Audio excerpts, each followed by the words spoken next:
नमस्कार दोस्तों, द ट्राइटेट में आपका स्वागत है। आज हम पुनः उत्तर प्रदेश लोकसभा का एक लोकसभा का विश्लेषण ओपिनियन पोल आपके पास लेकर आए हैं। वहां पर कौन जीत रहे हैं और कौन हार रहे हैं। तो हम चलते हैं सबसे पहले नागीना लोकसभा के बारे में। नागीना लोकसभा के बारे में बात करें तो 2019 में गिरीश चंद जी बीएसपी प्रत्याशी 5,68,378 वोट लाकर के चुनाव जीते थे। वहीं यशवंत सिंह जी बीजेपी प्रत्याशी 4,01,548 वोट लाकर के चुनाव हार गए थे। पुनः बता दें 2019 में बीएसपी और एसपी सभी एक गठबंधन में थे। इस बार अलग अलग लड़ रही है। इस बार जो है बीजेपी से ओम कुमार हैं, एसपी से मनोज कुमार हैं और सुरेंद्र पाल सिंह जी बीएसपी प्रत्याशी बनाए गए हैं। यहां पर मुकाबला दिलचस्प है। इस दिलचस्प मुकाबले से कांटे की टक्कर दिख रही है बीएसपी और बीजेपी के बीच में, एसपी और बीजेपी के बीच में। और इस कांटे की टक्कर में ओम कुमार जी आगे होते हुए नजर आ रहे हैं। मार्जिन बहुत कम होगा, 40,000 से 50,000 के बीच में, लेकिन यह चुनाव जीतते हुए नजर आ रहे हैं। उसके बाद हम चलते हैं मुरादाबाद की बात करें तो 2019 में एसटी हसन जी एसपी प्रत्याशी 6,49,538 वोट लाकर के चुनाव जीते थे। वहीं कुंवर सर्वेश कुमार सिंह जी बीजेपी प्रत्याशी 5,51,416 वोट लाकर के चुनाव हार गए थे। इस बार पुनः कुंवर सर्वेश कुमार सिंह पर बीजेपी ने अपना भरोसा जताया, जो कि पिछली बार हारे हुए कैंडिडेट थे। और यहाँ एसपी से रुचि वर्मा और इरफान सैफी जी बीएसपी प्रत्याशी बनाए गए हैं।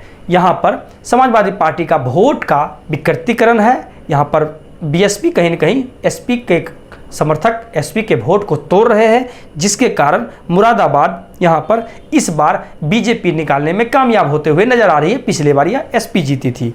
तो कुंवर सर्वेश कुमार सिंह जी इस बार चुनाव जीत रहे हैं।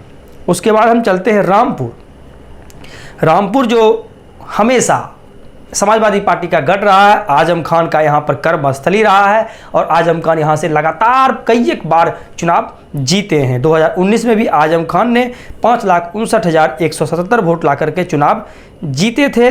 वहीं बीजेपी प्रत्याशी यहाँ पर 4,49,180 वोट लाए, यानी 1,10,000 वोटों से हार गए थे।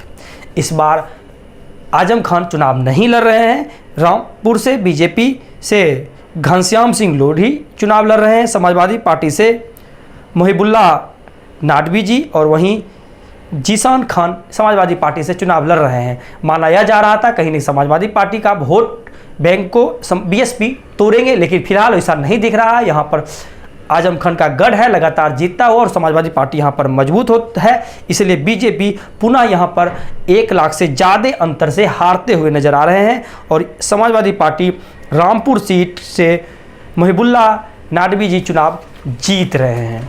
अब हम बात करते हैं सबसे hot seat Pilibhit Lok Sabha BJP का गढ़ माना जाता था, क्योंकि वरुण गांधी यहां से चुनाव लड़ते थे और लगातार यहां से चुनाव जीते थे। 2019 में भी वरुण गांधी ने यहां पर 7,04,549 वोट ला करके चुनाव जीते थे।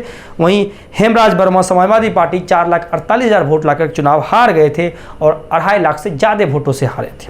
इस बार वरुण गांधी ने बीजेपी के विरोध में लगातार 5 साल तक हमला बोलता रहा, क्योंकि बीजेपी के जो कार्य पद्धति थी, जो बेरोजगारी चरम पे थी, महंगाई चरम पे थी, इसके कारण वरुण गांधी लगातार इन सब मुद्दों से पे बोलते थे।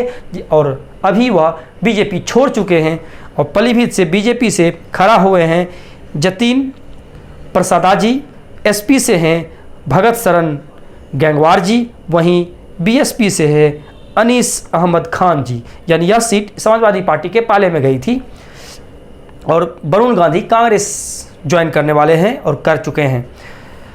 लेकिन यह सीट जो वरुण गांधी के अगेंस्ट आ जाने से कहीं न कहीं वरुण गांधी यह इंडिया गठबंधन के सपोर्ट में है और जिसके कारण यह सीट बीजेपी इस बार लूज कर रही है। तो सबसे बड़ी बात यह है कि पीलीभीत लोकसभा इस बार बीजेपी लूज कर रही है और समाजवादी पार्टी यहां से चुनाव जीत रहे हैं। तो हम इस 4 लोकसभा के बारे में अगर बात करें, नागीना बीजेपी के ओम कुमार जीत रहे हैं, मुरादाबाद कुंवर सर्वेश कुमार सिंह जी बीजेपी प्रत्याशी चुनाव जीत रहे हैं, रामपुर से समाजवादी पार्टी पुनः यह सीट बरकरार रखने में कामयाब होते हुए नजर आ रहे हैं और महबुल्ला नाडवी जी चुनाव जीत रहे हैं। पीलीभीत से यह सीट बीजेपी हार रही है और यह सीट जीत रहे हैं समाजवादी पार्टी से भगत शरण गंगवार जी। तो इस तरह से इस 4 लोकसभा में फिर से 2-2 के जीत के साथ कांटे की टक्कर है। तो यह फर्स्ट चरण में 19 अप्रैल को वोट डाले वाले हैं, जहां पर इसकी अभी स्थिति यह मानी जा रही है। आगे भी हम बचे हुए लोकसभा के बारे में